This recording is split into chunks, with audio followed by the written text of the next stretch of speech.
Yo, what is going on, guys? Welcome back to another episode of In the Box, episode 30. And it is our first episode virtually on Riverside now that I live in Brooklyn. Babiak still lives in New Jersey. Babiak, how are we doing? Oh, we're hanging in there. This has been a technical difficulty process for sure, but hopefully this episode comes out great for you guys. Yeah, we spent like a solid 40 minutes trying to figure it out. My mic was an absolute shit show. Babiak on the laptop with like the webcam and his little microphone was perfect. Me and my expensive setup was absolute shit. But yeah, Florida Panthers won back-to-back Stanley Cups. We're going to talk about game 6, what the legacy is now for this Florida Panthers team, where they stack up all time, as well as certain players' legacies like a Bobrovsky, a Reinhart, a Marchand, what Florida should do this offseason in terms of potentially three-peating, what Edmonton should do after such a disappointing game 5 and game 6. Should they potentially trade one of their like secondary pieces? What does a McDavid and Bouchard extension look like? As well as taking some of your follower takes, whether we agree or disagree with them. And then we're going to talk about the Chris Kreider trade that feels like it happened a while ago at this point.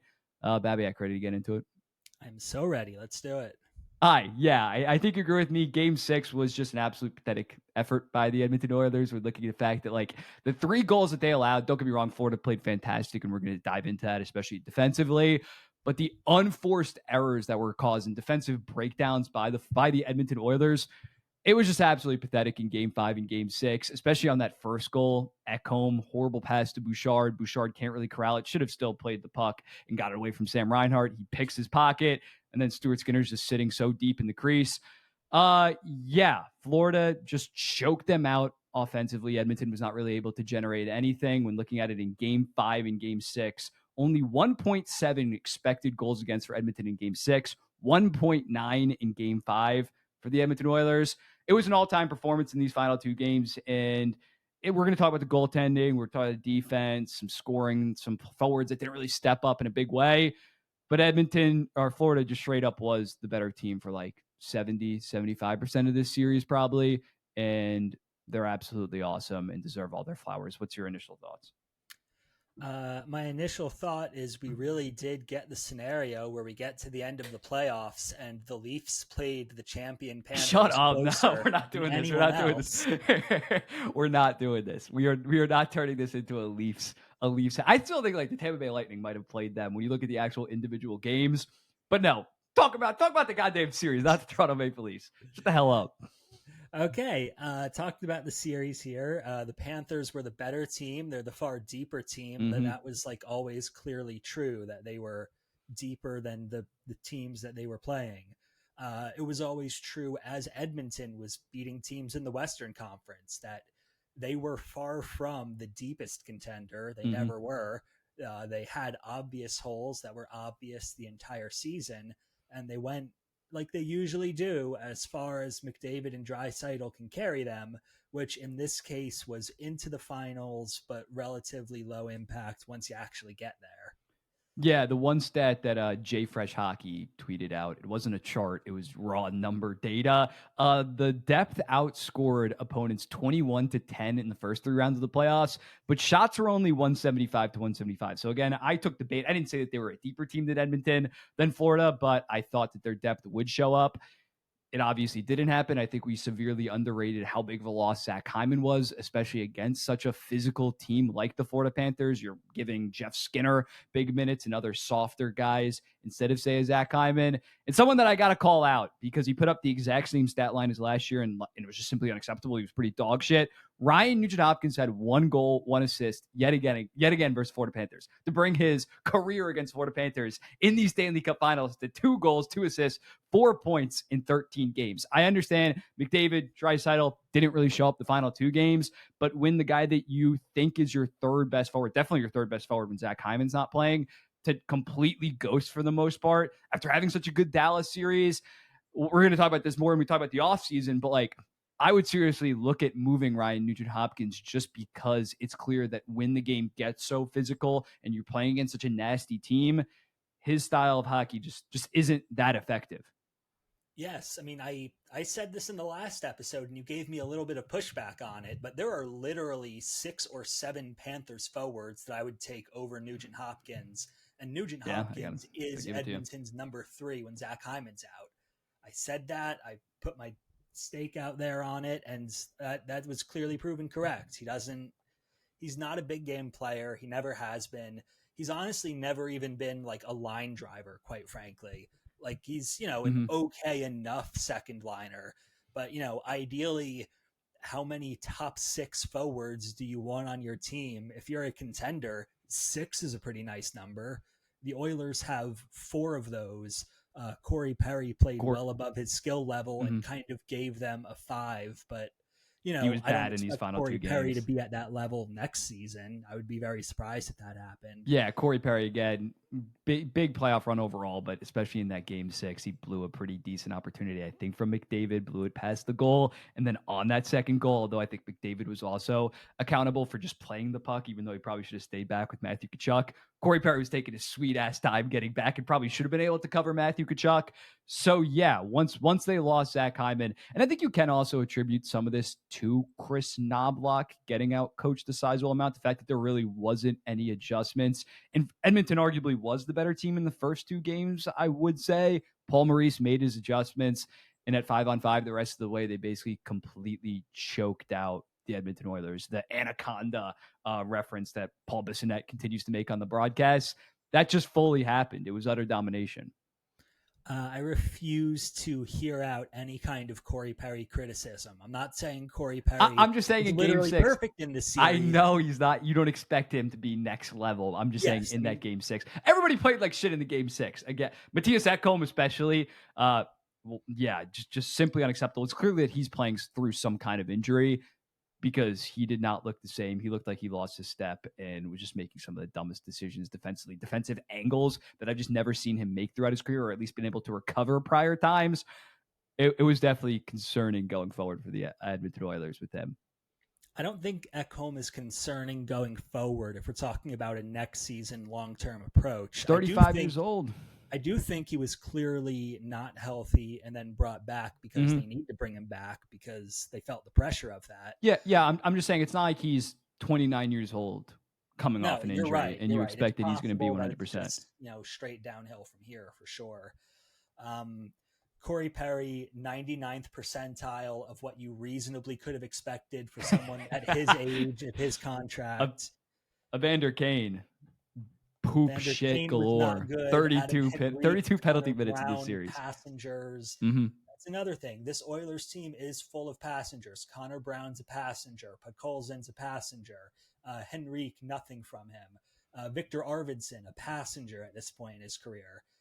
You're not going to get anything from any of those guys, especially when the Oilers tend to do this. When the going gets tough in the playoffs, Mick Dry stay together on one line. Immediately, dude. As soon as the Florida Panthers scored their first goal, like the next shift they were together. Exactly. So what happens when you do that is the Oilers are running out three lines that are just blatantly not good enough. Lines 2 through 4 are not good enough to win a cup.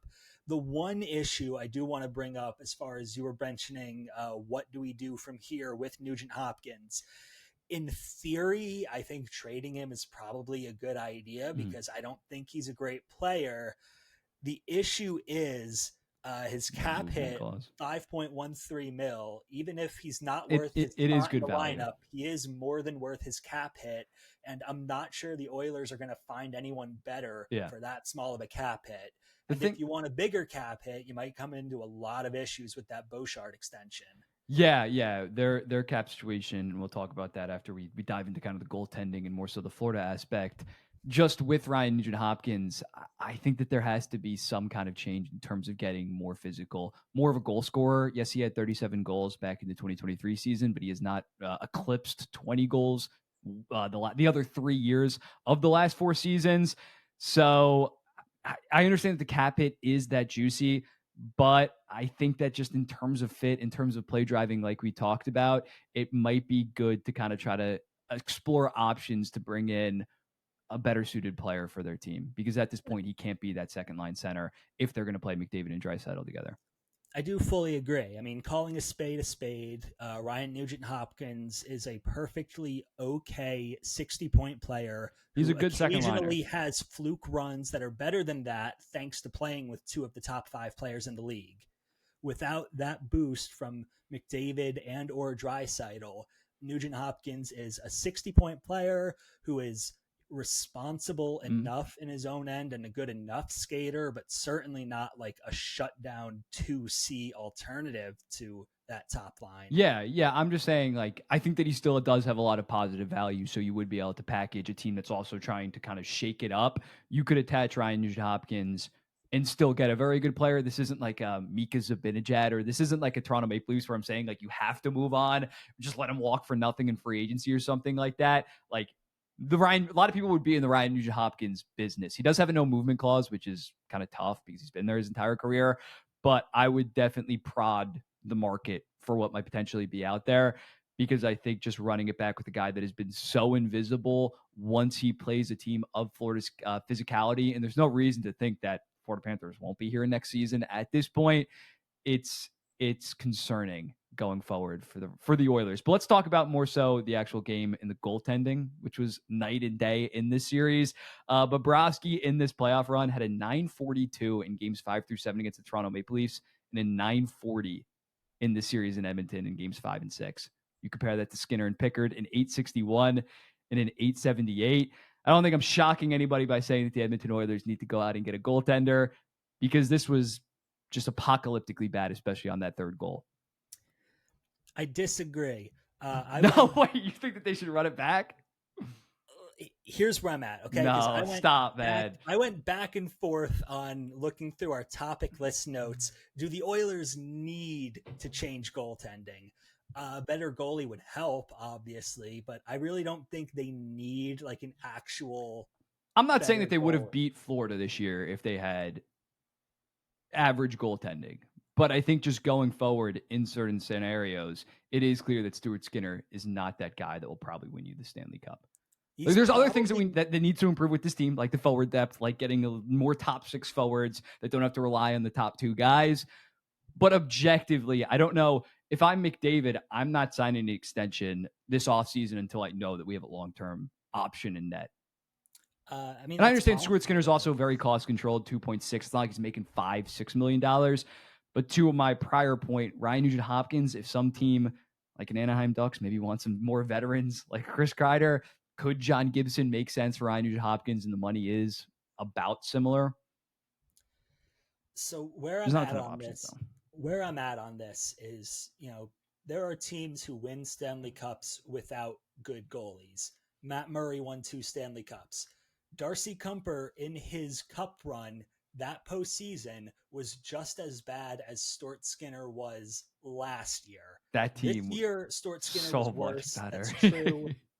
but the Oilers last year are one lucky bounce away from winning a Stanley Cup with below average goaltending, which would make them like the 3rd team of the last 6 or 7 to win a cup with below average goaltending. Now, can you win with a bad goalie and bad forward depth? No, there's too many holes, but you can. It is possible to win a cup with Stuart Skinner. They were 2 bounces away from winning a cup with Stuart Skinner last year. I get what you're saying, but again, he's just been so bad. Here's the tweet that I saw, and I'm taking it at face value because it makes sense. But among goalies that played at least 10 games and won playoffs, 147 of them, Stuart Skinner's 2024 run ranks 129th. His 2025 run ranks 142nd. Pickard ranks 145th in 2025. And Skinner in 2023 ranks 146th out of 147. Like, it's not even been below average. It's just been straight up horrible. Like, I think even with below average goaltending, they maybe win one of those first 3 games last year and maybe win game 7. So it's just gotten to such a point. I think after last year, the way that Stuart Skinner did ball out in games 5 through 7, when it really mattered, I think you can make the argument there. Let's run it back with Stuart Skinner. I'm not even saying trade Stuart Skinner. I think he makes sense as a backup because he only makes $2.6 million, but I don't know how you confidently run it back. That's just absurd when it's just been so bad. Again, you talk about like Kuemper, Hill played fantastic in that run. I know heading into that he wasn't fantastic in that run, but he's not a good goalie. He's an average at best goalie. Let's be serious. But Stuart Skinner is a bad goalie. Like, that's the difference. He's just objectively a bad goalie. You're talking about average when Stuart Skinner and Pickard are well below average. About as below as you can get. I'm just looking at it like winning with below average goaltending is possible. If you want to go there, I'm not saying trade for some guy that's making $9 million. The Florida Panthers last year won with below average goaltending, which if we want to circle back to actually talking He about the was Panthers okay. for a Well, what second, was Bobrovsky's numbers? 905 last year. 905 in The the Oilers would playoffs. kill for a 905. They'd kill Yes, for a but it was below 905. average goaltending from the Okay. Panthers. Credit Again, to Bobrovsky. Credit yeah, to you showed up this year, Bobrovsky big because way. this year he was good. Last year, to me, the most infuriating part of the discourse cycle after the Panthers win last year was the Panthers won the cup, therefore the Bobrovsky contract is good. Oh, it's still People too much acting money. like paying $10 million for 905 goaltending was a good idea because the end result was you won anyway, when any average to slightly below average goalie could have won the cup for the Panthers last year. Yeah, no. Once That's I probably true hate this that year one. that a below average goalie could have won the cup, but Bobrovsky was very good this year when he needed to be. So credit to him. This is the first serious playoff run where Bobrovsky actually helped his team and they didn't win. 2023? Wait, you're tripping. 2023, he like carried them in round 2 and round 3. Come on. He was solid in the middle No, round. come on. You're right. Yeah. In come Stanley Cup final, they just ran out of steam. Kachuk had a broken sternum, but 2023 he was definitely worth it. In the playoffs, in the regular season, not really. But yeah, I agree. The notion that as soon as a team wins the Stanley Cup, basically all of their moves become an A because it led to that Stanley Cup is just really a dumb line of thinking when It you is. look at it. Like if the Edmonton Oilers won the Stanley Cup this year, would people seriously be like, actually, now the Darnell Nurse contract is good? Like, some people would be. I'm sure it's some people would be annoying as hell. insisting that like trading for Adam Henrique, who completely invisible, a total ghost in there. They traded a first for him, did they not? Yep. Total ghost in the entire playoffs, which is the second year in a row that's happened. He has a no movement clause somehow for some reason. Arvidsson has a no movement clause as well. That's not a contract that's easy to move off of. Yeah. But yeah, once you win a cup, there are some people who will just retroactively justify literally everything as if there weren't obviously better uses of a first round pick trading for a depth forward than Adam Henrique. Mm-hmm. Yeah, we're all over the place. But yeah, next season they have him and Arvidsson at $7 million with no movement clauses. Meanwhile, they have Connor Brown, Jeff Skinner, Klingberg, Frederick, that now reports are coming out that they might offer him like an 8-year deal apparently to get the cap hit low. But yeah, I don't know how they're going to navigate that, because if I'm Henrique and Arvidsson, I just want to like return to the team and play with those superstars and potentially have a chance at the cup and not go anywhere because they're up there in age. They don't have any more runs they're going to have. But it's going to be a very interesting offseason. All the guys that you would want to potentially move him, or Darnell Nurse. Well, Darnell Nurse, you can't really move because that contract's just so bad in RNH. It's going to be interesting. But getting back to the Florida Panthers, I made my own personal list. I had them number 2 of the last decade. Where would you put them in terms of the last decade? Where would you put them in terms of like salary cap era? Because for me, salary cap era, I think it's the Avalanche, 2022, Hawks, who had 77 points in 48 games and like a 25-game win streak at one point, and beat a damn good Boston Bruins team in the 2013 finals. Then probably Detroit 2008. I think they were like 115 points. Lidstrom was still the best defenseman in the NHL. Zetterberg, Datsuk. But I think that they're definitely in that, near that tier. And also some other teams like 2010 Hawks, Bruins, 2011, 2021 Lightning, I think are in the mix. Where would you say that they stack up the all-time greats?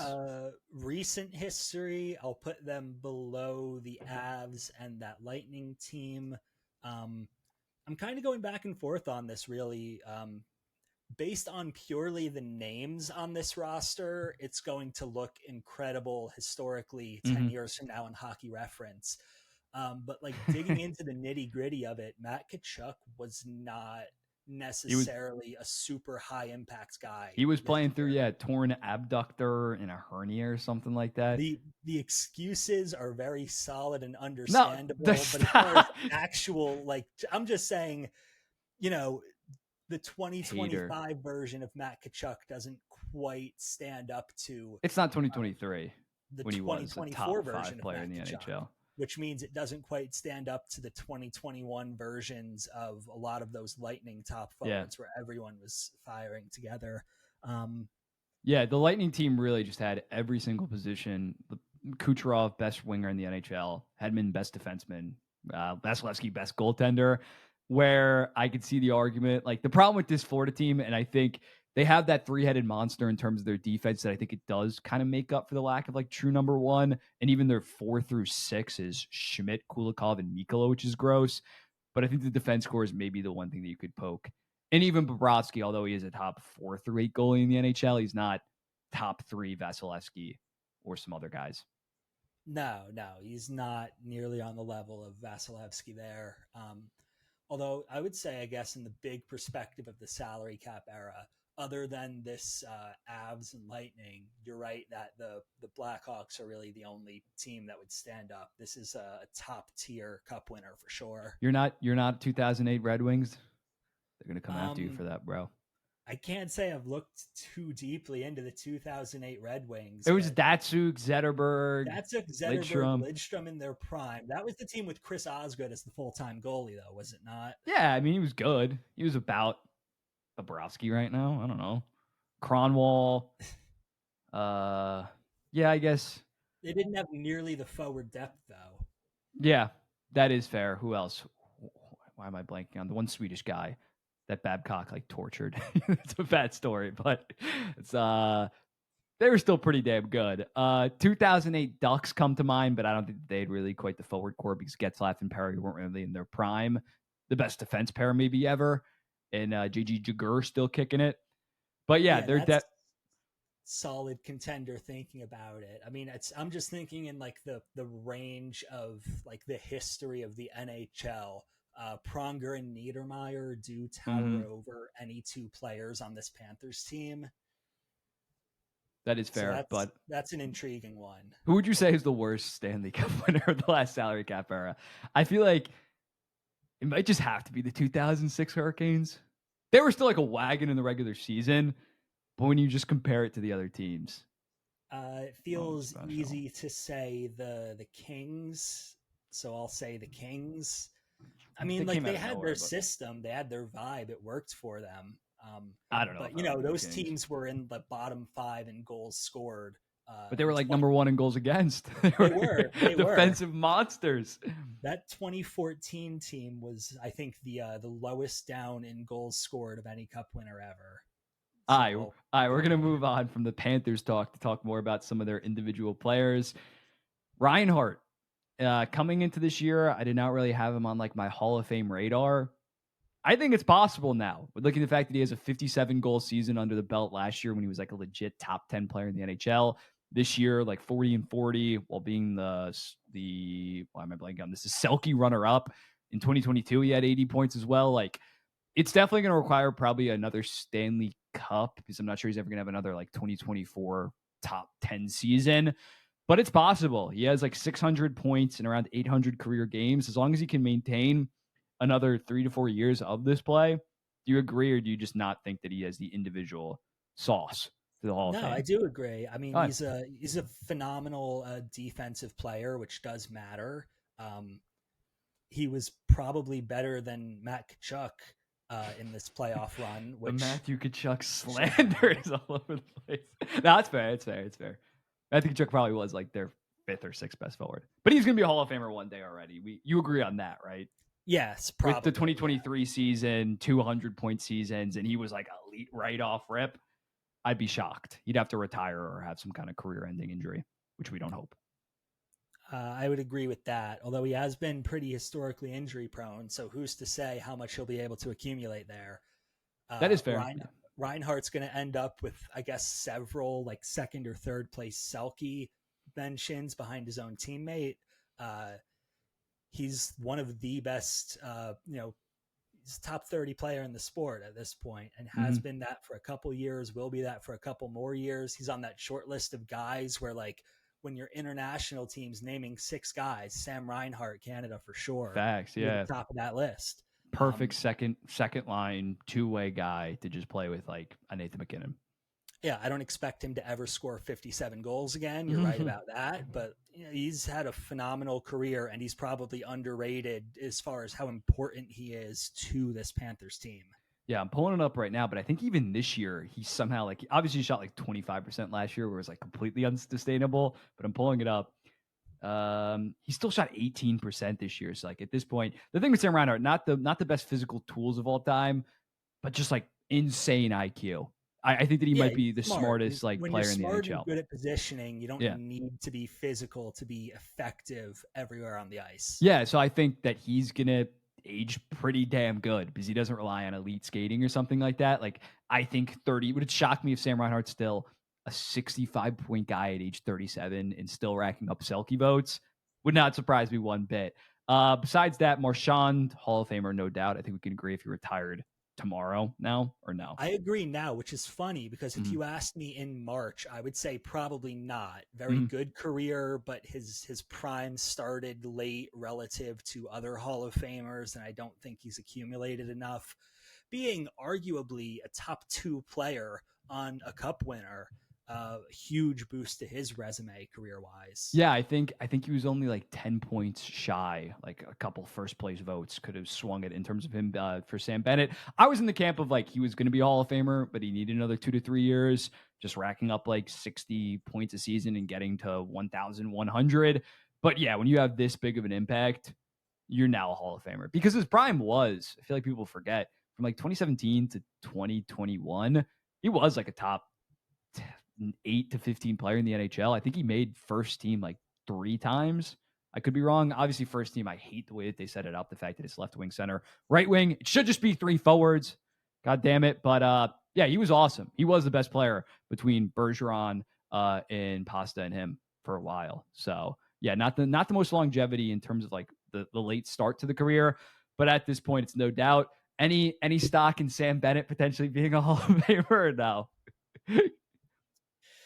Uh, I have stock in Sam Bennett getting that $10 million free agent contract The now. Minnesota Wild, the price for the Minnesota Wild just skyrocketed.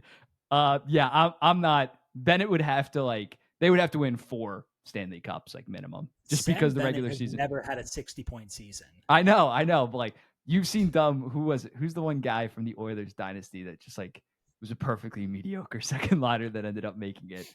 I forget his name, but yeah, if Sam Bennett, if they win 4 Stanley Cups and he does have just monster playoff numbers, I guess there's an outside chance just by that. I would probably still not be for it because again, the regular season is so lackluster.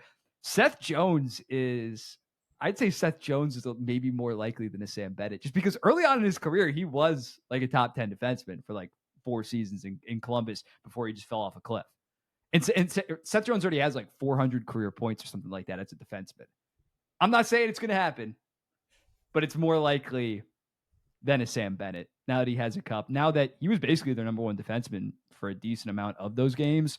If he puts up like a couple 8th through 12th Norris finishes, plays till he's 38 years old, it's not out of the realm of possibility. I mean, I don't even know what to like respond to that. Like, yes, if he has top 8 to 12 Norris finishes, several of those, which he wasn't remotely close to in Chicago, but It if was in he does Chicago. happen to have those seasons in the future in his 30s, I'm just then saying, like, yes, I guess if I agree. Ekblad walks, I could easily see Seth Jones be a consistent 55-point defenseman in Florida. I would It's not bet on it right possible. I now, see the but vision there. I would put Bennett at like 2%. I put Seth Jones at like 6%. That's fair. Maybe that's a little bit too high. And then Not gonna argue on that. Bobrovsky. Do you think Bobrovsky passes somebody like Henrik Lundqvist yet with No, this? No? no. I Uh, agree. Individually, Lundqvist was just so damn consistent. I think he finished top 5 in Vezina for like a decade straight. I can yeah, but understand the argument just because he does have 2 Vezinas to Lundqvist's one in the playoff numbers or playoff success. Lundqvist also had very good playoff numbers. But yeah, I don't think I'm quite ready to go there. Carey Price or Bobrovsky? uh, probably Carey Price. I mean, it's the fact is when you're ranking goalies, you have to accept that Stanley Cups are a team sport, and like I'm not going to hold it against Carey Price Yeah, that at no point in his career was Montreal a true remotely good contender. enough Yeah. to win a cup. I mean, Carey Price's Cup Finals run was frankly more impressive than both of Bobrovsky's Cup runs put together when you factor in A, how well the goalie actually played in those playoffs, and B, how good the team around them was. Yeah, high key, Bobrovsky's 2023 run was more impressive than 2024 from like an individual perspective. Like he did put that team on Yes, his he was back. genuinely below average in 2024. Yeah, but I think Bobrovsky, if he somehow plays another 3 to 4 years, which I wouldn't be shocked at this point, and just continues to be at least above average to good in the regular season and wins another Stanley Cup, then I'd start maybe having those debates. Just because Carey Price, unfortunately, due to injuries, did have to retire relatively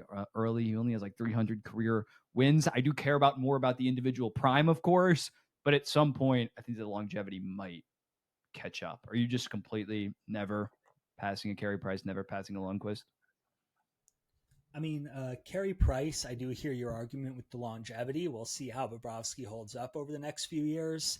Lundqvist, I don't think it's. I mean, if Bobrovsky magically wins another Vezina, sure, but Bobrovsky is the most inconsistent, amazing elite goalie of all time. That feels pretty safe to say. Like, of In fairness, all he of the wasn't on good goalies, teams before he got to Florida, though. no, Like but like even worse Florida, teams than Montreal. but his early Florida days Bad. were like the inconsistent part, really.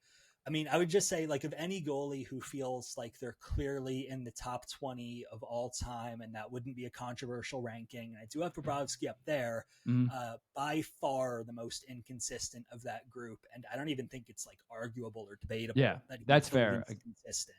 Yeah, that's fair. Again, between those three, Carey Price by far the best 3 to 4 year prime. Lundqvist the best 10 year most consistent. Lundqvist, the best overall career. That's where I'm Yeah, at. and Lundqvist, I have a Bobrovsky is step looking like he might have the best longevity, but a lot of that is kind of team influenced. Okay, we're going to move on to the Florida offseason plans. For me, I think it's simple. You just re-sign Bennett. You just re-sign Ekblad. You let Brad Marchand walk. We're going to talk about more about Marchand with one of our follower takes, but I think Marchand is probably going to hit the open market. And you just give Ekblad 8 years, give Bennett 8 years. You just let this core that's all like between the ages of 27 to 30 for the most part just have another 4 to 5 years. It's definitely going to be ugly and they're going to need a retool come 2032. But yeah, you just give him 8 years. You get the cap hits relatively low. I think Bennett 8.25. I think he will get a little bit more than we said last week because he won the Conn Smythe. Ekblad, I think you put a hard cap definitely at his current cap hit of 7.5. He would get more in the open market, but you go for something more so like 7.25. And you've re-signed Sam Miskevich, obviously, as well. Marchand, it would be awesome to bring him back, but I think he's going to want to get paid a decent amount. The one thing that's going to be, I'll let you go out based off that. This is a cop out answer, but like it's not up to the Panthers. It's up to the players at the end of the day. Yeah. Because in both of those cases, Bennett and Ekblad, I agree that's probably what the Panthers want to do. But I think both of those guys could get 1.5 mil, 2 mil more per year cap hit on the open market. So And they do would be those getting guys? more even with the no state income tax. Let's preface that it's not that big. If Yes, it was yes. The state 250 income to tax is not 500, then saving it's you a about million comparable. and a half Yeah. dollars. Um, So, maybe the guys, they like playing for a winner. They like living in Florida, and Ekblad's happy at 7.5 mil. Or, Ekblad's agent is probably telling him, if you hit market on July 1st, your contract number is going to start with a 9. Mm-hmm. Bennett's agent is probably telling him, if you hit open market in July, your contract number easily will start with a 9, might end up starting with a 10 even. Yeah. Which, again, would be a disgusting overpay, but it wouldn't surprise me in the least. Yeah, I think both of them are just going to realize that they have such a good thing going in Florida, and especially now that they won yet another Stanley Cup, like they have the opportunity to be sizable pieces to a legit dynasty. We didn't talk about Ekblad for the Hall of Fame. I don't think that's going to happen just because he hasn't been the same player since 2022. But yeah, we're talking about guys being forever Florida Panthers legends. And when looking at who might potentially have money to sign them this offseason, they're really, I guess, Bennett, Toronto, maybe, but Carolina you could maybe go to, but if you're those guys, you've absolutely cracked the Carolina Hurricanes both in 2023 and 2025. So I'm not sure you're too eager to switch that up. I mean, Walking it's on. possible for sure, but that's based on the assumption that guys who already have 2 cups care more about winning a third cup than they do about money, which I don't know if they do or don't. There's been no kind of public leaning one way or the other, but like neither is in a position where they need to cup chase. They both have 2 cups. Marchand also has 2 cups. I think for Bennett, that's definitely a debate because his prior deal was only like $4.2 million over. Like, he has not cashed in a big amount. For Ekblad, he's already made an 8-year deal at $7.5 million. So he's already true. Obviously Bennett's as well set for life for the most part, but Ekblad has already got paid a sizable amount where getting that bag that's going to be about a little bit over half your prior bag versus Bennett, this is going to be about 70% of your career earnings, most likely. There is a lot more money hungriness. And Ekblad, especially being drafted in Florida for the past 11 years he's been playing there, I'd be quite surprised. At this point, I'd be more surprised if Ekblad leaves than Bennett. I kind of expect both of them to leave, honestly. I think that Are they re-signing Marchand then? Honestly, yes. I think that you keep Marchand at 3 years, whatever that cap hit ends up being, 8.5. Work with it as long as it's short term. Do not hamstring the long-term franchise with any bad long-term contracts, because all of their contracts right now are good long-term. I mean, Seth Jones with his retention is fine. Barkov, Kachuk, Reinhart, I like all of those deals. Sam Bennett, 8 by 8.25 would make you significantly worse off 4 years from now in a way that none of their other contracts do. But really, it comes down to the players. If the players want to stay, the Panthers will find a way to accommodate them and make it work. If the players want to cash out, there is plenty of real money out there on the open market. Like, Toronto does have money because Marner's leaving. Carolina has a lot of money to spend. Those are both legit contenders at this point. Yeah, I'm just going to push back on the thing about bad contracts on their books. Not saying I'd like the Bennett contract, not saying I'd love the Ekblad contract. But again, going back to what I said before, their core is basically all the same age. Like, when looking at it in 5 to 6 years, me for one, I'd be shocked if Lundell and Samoskevich were legit NHL stars and they were able to keep this going into the mid 2030s. You know what I'm saying? So 6 years, you can let Seth Jones walk, you can let Reinhart walk, Verhaeghe walk, and you're not tied down long-term money with guys in But I'm just saying it's kind of inevitable at this point that they're gonna suck come 2032, come 2033 for the most part. I don't think it has to. It depends of how aggressively you choose to retool and move out this current window with younger guys in the future. What I will say is that for both of Ekblad and Bennett, there's a really obvious replacement in system, right? That is fair. If Ekblad leaves, okay, that's why we traded for Seth Jones. If Bennett leaves, okay, Anton Lundell, next man up. You're promoting. Yeah. I think for the Bennett perspective, that makes a lot of sense. But again, they have like the 32nd best prospect pool, the worst prospect pool in the NHL. They don't have any picks the next 3 to 4 years. Like, they're the same age as Reinhart, 1 year younger than Barkov, 1 year younger than Seth Jones. Just lock them up and go for it the next 4 to 5 years, because again, it's not like Barkov's 24, Kachuk's 23 years old, and they need to worry about at the end of those deals hurting the current core. The current core is going to be washed up, even though I think Barkov's going to age great, even though I think Reinhart's going to age great. Color me shocked. Maybe they win 6 Stanley Cups, but I don't think the Florida Panthers are going to be cup contenders come 2032, where it's going to matter. I see them as a Pittsburgh Penguins type situation where, the core guys can still be very effective in their 30s and you can retool around them and have a window that's open for a full decade. It wouldn't shock me. The thing is, their guys are already in their third. Like, I think Barkov's 30 in September or something like that. Like, again, I'm still saying that they're going to have another at least 4 years of high level contention. But after that, unless Lundell pops off to an insane degree, unless Samoskevich is a 40-40 guy, I just don't see it happening. But yeah, we're going to move on. We kind of talked about a little bit what's next for the Edmonton Oilers in terms of goaltending, in terms of potentially moving off in RNH. What do we think the Bouchard and McDavid extensions are going to look like? I'm going to start this off with Bouchard because I have a hot take that I sent in the group chat. I think I might have put it on my Instagram story as well. For Bouchard, if you're Edmonton, I think you just lock him up $10.5 to $11 million. People might scream that that's like Rasmus Dahlin money. That's more than Charlie McAvoy, Adam Fox on their current deals, as well as, of course, Makar and Quinn Hughes that only have 2 years left.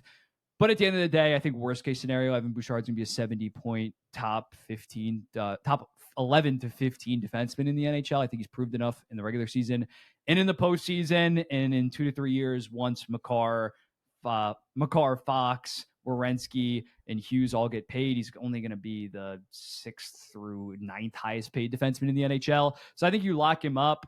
The one thing that I think one team should do to them is I think that the Carolina Hurricanes should offer sheet Evan Bouchard at like 12 or maybe even $13 million. You got to hear me out on this. First off, Carolina Hurricanes, their main problem right now is moving the puck outside of their out of the defensive zone.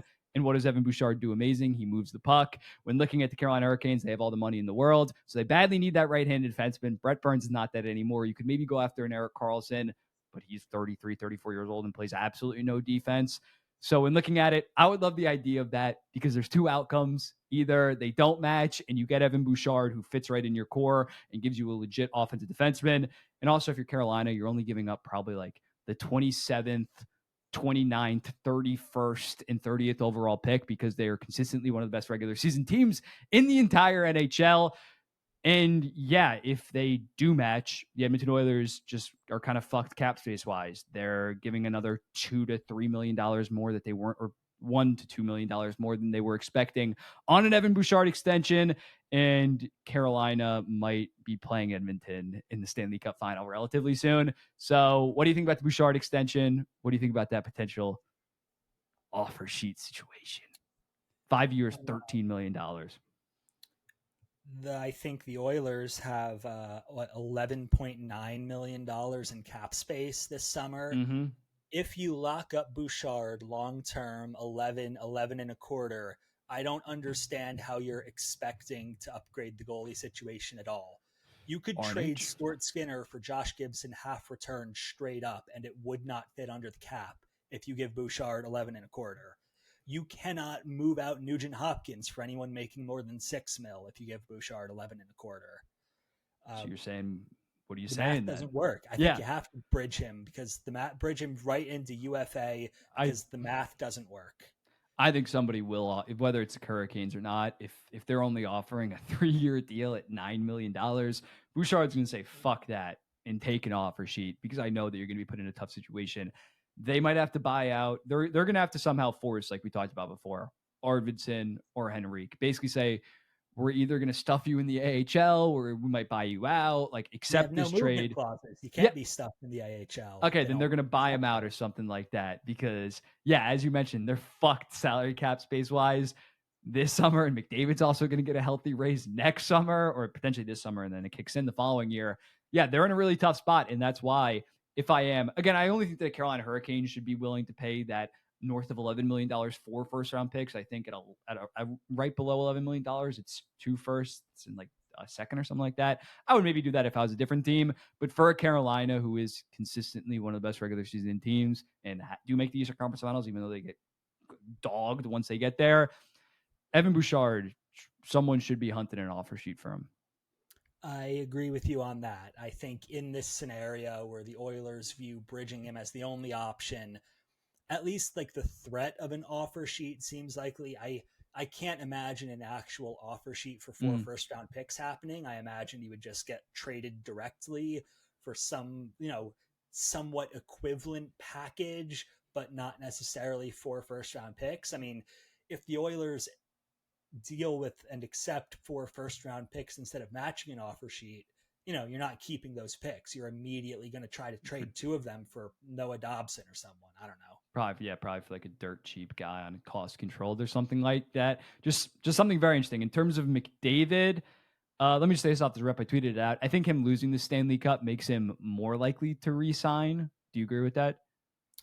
I think so because I think his head is at we're very close, but not over the hump, which seems better than, trying to win a cup somewhere completely different. Yeah, he's like John Morant we find in the West. But yeah, when looking at it, I think if he won the Stanley Cup, because Edmonton is maybe not the most desirable city to live in, he maybe would have said, yeah, I got my cup. I delivered on going first overall. Oh my God, I got messed with pit stain. But I delivered on winning a Stanley Cup, and now I'm going to go play in Toronto. I'm going to go play in a warm, tax-free market.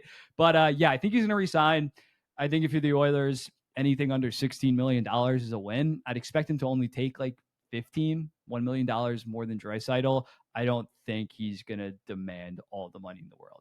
Rightfully so. Like, if I see any tweet saying that he should take like 13, I'm going to kill someone. But Like, he should become the highest paid player. It's good for the rest of the NHL if he does that, but I don't think he's going to blow it out of the water. I'm trying to think back in when he signed, who was the highest, who was the second highest paid, who's the highest paid player at the time? Was it Kane at like 10.5? Then maybe he did blow it a little bit out of the water. But that By was the cap summer hit of percentage, it 2017. was still Crosby at that time, I Yeah. believe.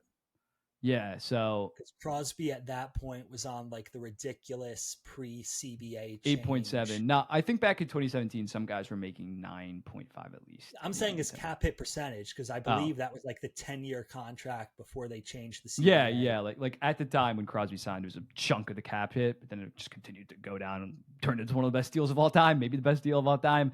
But yeah, if you're McDavid, 15 should probably get it done. 15.25. You think that's realistic? Again, it's up to the player. It depends what the player wants. If McDavid values winning a cup in Edmonton, I wouldn't be shocked to see him sign somewhere between 14 and 15, Mm-hmm. more than Draisaitl, but not significantly Yeah. more. If McDavid doesn't particularly care about surrounding him with talent and just wants to be surrounded with friends, and if we can't build a contender, who cares? Then I don't know if he wants 16, if he wants 16 and a half, you give it to him. Yeah. Yeah, yeah. I think if you're the Oilers, you really give him whatever. Like it's really just up to him being able to take a little bit less. And like rightfully so, I'd give Connor McDavid 17 to 18 million dollars on the open market. I think that he is that valuable, but I don't think he's going to prioritize the dollar I don't that think so that either, much. based on his history. It would surprise me if he did. But I do, just to hammer away at casual fans maybe who get sticker shock at talking 17 mil. What do you like? The fact is, basically everyone at the very high end of the NHL is underpaid, and a Mhm. lot of the NHL middle class is frankly overpaid. Like, if the Oilers are overpaying Victor Arvidsson 1 mil and you're overpaying Adam Henrique 1 mil, why would anyone care even a little bit about overpaying Connor McDavid 2 mil? It's stupid, You're yeah. already overpaying that much for players who are frankly terrible. Might as well at least overpay on someone who's good, you I know? remember I remember people were like appalled when Nathan McKinnon got 12.6, $100,000 more than Connor I was McDavid. appalled it And wasn't more. yeah, and now in my opinion, like it's a top 3 deal in hockey. Like at the time, we weren't 100% sure on what the salary cap increases were going to be, but we assumed that it was going to rise relatively soon. Like it's Connor McDavid. He's best player in the entire NHL, and any high-end top 5 player in the NHL, McDavid, McKinnon, Draisaitl, Makar, Hughes, Matthews in the regular season, like they are worth 17 million. They're worth the max, whatever the 20% of the actual salary cap that is the max. Yes. They're worth that at the end of the day, just because they are that The other special of players. question is, how long does McDavid sign for? Because if he wants to sign for 8 years, he's going to sign for 8 years. Mm-hmm. If he only wants to sign in for 3 or 4 years, and if there's still no cups in Edmonton, he feels like Yeah. dipping, he would still get the max term after a 3 or 4 year contract now. Yeah, there was a report on Marner thinking the same thing because that's what Austin Matthews did, betting on himself, saying like, "I'm still going to be one of the best players in the NHL in 4 years. I'm only going to make even more money, and I do have more flexibility in terms of that." So that's definitely also something very interesting to look at. At 3 years, you'd be looking at 16, 17 million dollars because you're not even seeing any potential age risk. Not saying that I think there's going to be age risk with Connor McDavid, but his age 28 through 32 seasons are going to be heart level every single year. Yeah, I agree. In this era of the rising salary cap, I would not be surprised to see a lot of the superstar tier players, the Eichel, Kaprizov, Mm-hmm. McDavids, at least some of them start doing I'll take like a 3 or 4 year deal until I'm in my young 30s, and then I can still get a full 7 year with a much higher salary cap in 2029. Yeah. You want to move over to the follower takes that we got? We got a couple to Let's react do to. it. Okay. Tyler Juke says McDavid is still a top 3 player ever, even without a cup. Cups are a team award, not individual. And while, as we talked about with Borotsky, I do think that people should not just be ring chasing, especially in the sport of hockey. I think for basketball, it is kind of applicable just because you have a far bigger impact. You're on the floor at all times. Uh, I can't say top 3. Like, that's ridiculous. Gretzky, Lemieux, Crosby all did it for longer, all had similar peaks as the best player, the consensus best player. Well, I guess Mario and Gretzky kind of overlap, but they were the clear, far and away the two best players in the NHL. It wasn't even up for debate. Yeah, you could sell me on McDavid right now being like 8th or ninth. I'd still have Ovechkin. I'd still have Lidstrom. I'd still have Orr. I think that he can. People are never, if he never wins a Stanley Cup, people are never going to put him over Crosby or that top three. I think he could retire fourth, even without a cup, just having 6 Harts, 11 Art Rosses, or something like that. But I do think there is something that when you look at the all time greats, they have won Stanley Cups. And this Edmonton Oilers team, maybe outside of the goaltending, was Stanley Cup level to a degree. They ran into just a better team, but if he can never get one, and especially in this compared to last year's final, but even last year's final in the first 3 games, he kind of wasn't very good. And in that game 7, he wasn't that spectacular in this cup final. It's not even like you can point to like he did everything he could. Again, he got them there. He still was their best player or second best player to Draisaitl in this cup final. But you got to get one at some point to be a top 3 player of all time, is basically what I'm saying. Yeah, full agree there. I don't really have anything to add. You said what you said. Okay. Long yap sesh by me. Andrew087 says McDavid and Draisaitl are more at fault for this year's loss than 2024. I'll let you tackle this one first. I mean, like technically yes, but like I don't know. Is it a yes in a way that like matters? I don't know. That's like, a very first takey. Yeah, right. Gosh, I gotta say. If we want to say like were McDry worse in 2025 than they were in 2024, yes, well, correct. That's true. For so McDavid, I think McDavid was more at fault. Draisaitl had like 3 assists and 0 goals last year, so that's ridiculous. Draisaitl showed up and won you 2 games in overtime. So I think from a McDavid angle, that's fair. But we'll move on. We'll move on from the first takey nature in the box first take edition. Michael Leviathan says, Barkov will be the greatest Finn of all time if he reaches 1,000 points. I think he needed to do a hell of a lot more to pass Teemu Selanne, who offensively was arguably like the most prolific scorer of his generation for the most part, has 3 Rocket Richards. I agree that Barkov, maybe if you're starting a team, you'd rather have Barkov as your 2-way center captain. But nah, I think Barkov needs another 4 to 5 years of being a no doubt top 10 player. Another, which I think he easily will do, not easily could do, another 2 Selkies on top of that to pass a Selanne that, in my opinion, is a top 3 player of all time. No, top 30 player of all time. Agree there. I mean, I think it's definitely possible for Barkov to end up being the greatest Finn of all time. Certainly it's something that he's able and capable of doing, but I think 1,000 points is setting like a very low benchmark. That's like 2.5 seasons. Yeah. I mean, it's if Barkov ends up with like 1,300, 1,400 points, you start saying, well, adjusted for era, it's very similar to Teemu. Mm-hmm. He was less of a goal scorer, but a much better all-around player. Then we can start seriously having that discussion. And I do think 1,300 to 1,400 is totally within realistic possibility for Barkov. Yeah. I wouldn't be shocked at all if he retires as the number 1 Finn, but 1,000 points is not going to do it. Prediction, we'll look back on this in a decade. Does he do it or does he not? I'm leaning probably, yeah. The weird thing about Selanne is once he left, was it after the first Duck stint, he went to San Jose, went to Colorado. He was like horrible, not horrible, horrible by his standards for like 4 years in his early 30s, and then went back to the Ducks and like immediately had a 50-goal season. So like a weird career. I think Barkov's going to be more consistent. And yeah, I think especially because he's just been crowned the new Patrice Bergeron, he's going to get to 5, maybe even 6 Selke trophies. And as we talked about before with Reinhart, those are 2 guys that I think are going to age pretty damn good.